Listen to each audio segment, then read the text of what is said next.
اس کو ہی سمجھتے ہیں جس کے والدہ صاحبہ گزر گئی ہوتی ہیں.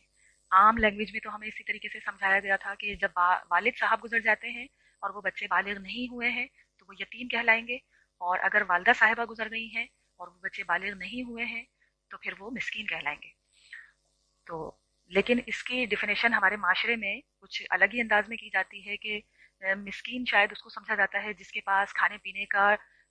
اتنا سامان میسر نہ ہو جتنا کہ اس معاشرے میں اس دور میں رائج ہے. ایک عام انسان، ایک کم سے کم سیلری والا انسان بھی کھانا یا پہننا اس کو اویل کرتا ہو، اگر وہ چیز اس کے پاس میسر نہیں ہے تو اس کو مسکین سمجھا جاتا ہے. اور یہی ڈیفینیشن صحابہ کرام نے آپ علیہ السلام کو بتائی مسکین کی.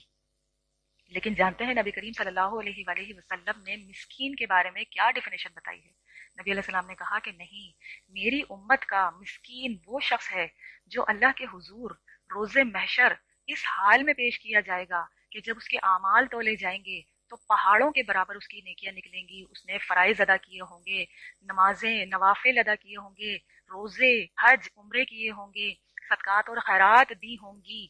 اور اللہ کی راہ میں مطلب کسی بھی نیکی کو کرنے سے وہ پیچھے نہیں ہٹا ہوگا، اور رات کو تہجد بھی ادا کی ہوں گی.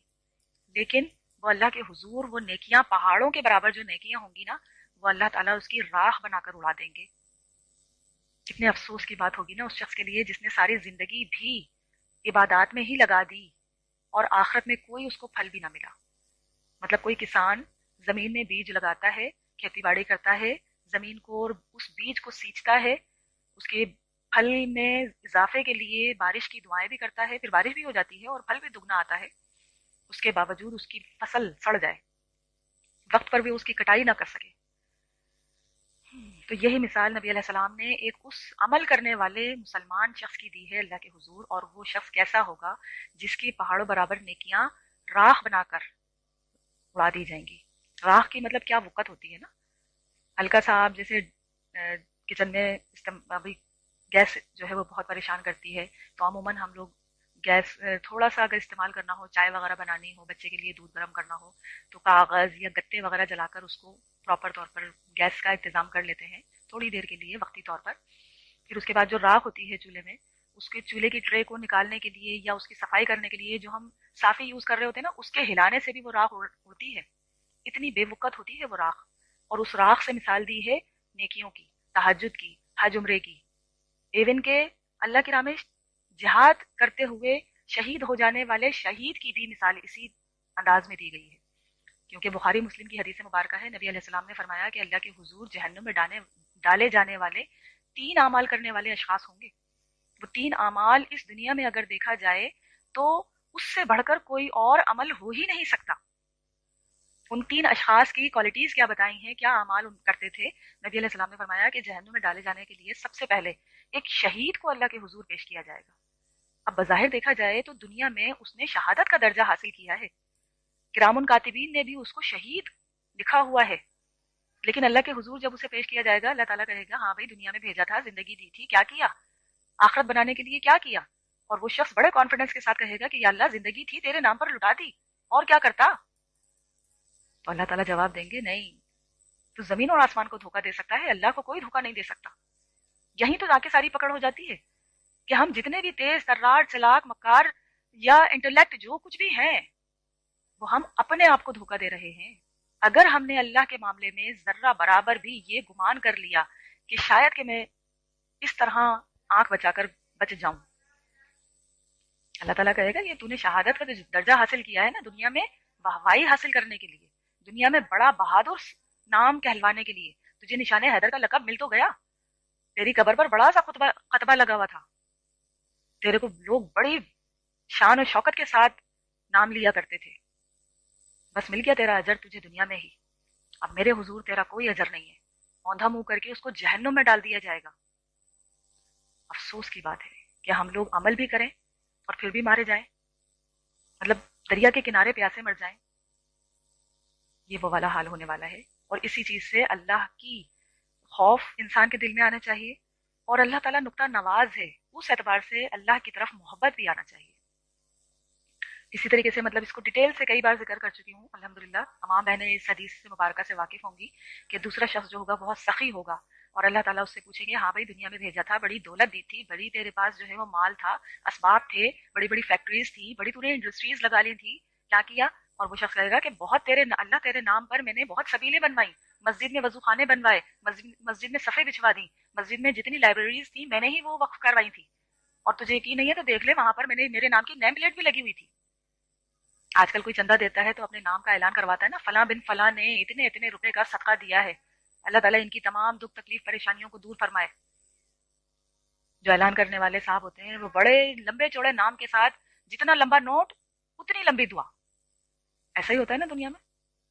تو اللہ تعالیٰ سے وہ شخص کہے گا کہ جو کچھ مال تھا نا تیری راہ میں ہی قربان کیا ہے یا اللہ میں نے،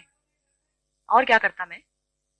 اللہ تعالیٰ کہے گا یہ سب کچھ تو نے دنیا میں دکھانے کے لیے ریاکاری کی نیت سے کیا تھا،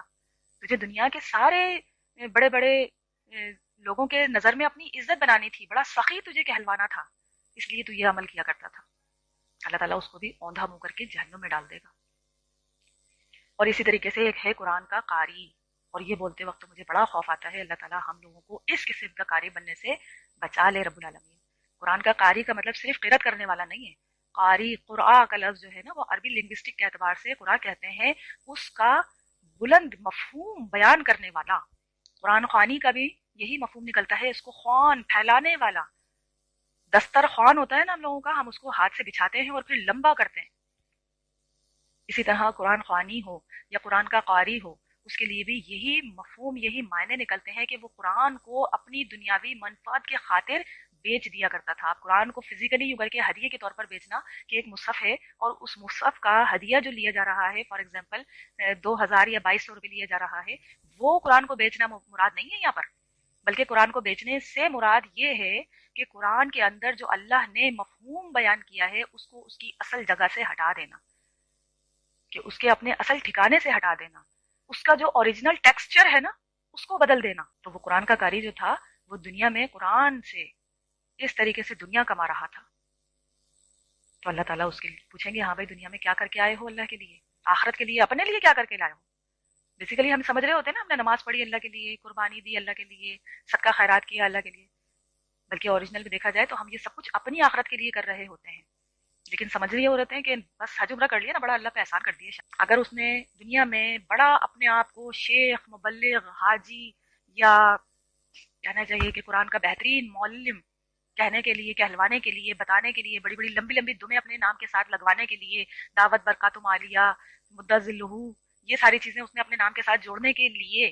مولانا صاحب ایسے کر کے چاہتا ہو کہ عزت کے ساتھ اس کو اسٹیج پر بلایا جائے اور اس کا نام بڑے وقار کے ساتھ لوگ یاد رکھیں، اس نیت کے ساتھ اگر اس نے اس قرآن کو قرآن کیا ہوگا، قرآن کو پھیلایا ہوگا، قرآن کی تعلیم دی ہوگی، تو وہ بھی اللہ کے حضور اس کا کوئی اجر نہیں ہے، اللہ تعالیٰ اس کو بھی اوندھا منہ کر کے جہنم میں ڈال دیں گے۔ وَلِيَعُوذُ بِاللَّهِ تعالیٰ اللہم لا تجعلنا منہم، اللہ تعالیٰ ہمیں اس قسم کے لوگوں میں شامل نہ فرمانا، آمین یا رب العالمین۔ عمل کے اعتبار سے تو ہم سبھی بہت کمزور ہیں، میں تو خیر اسٹوڈنٹ ہوں اور تا حیات اسٹوڈنٹ ہی رہنا چاہتی ہوں،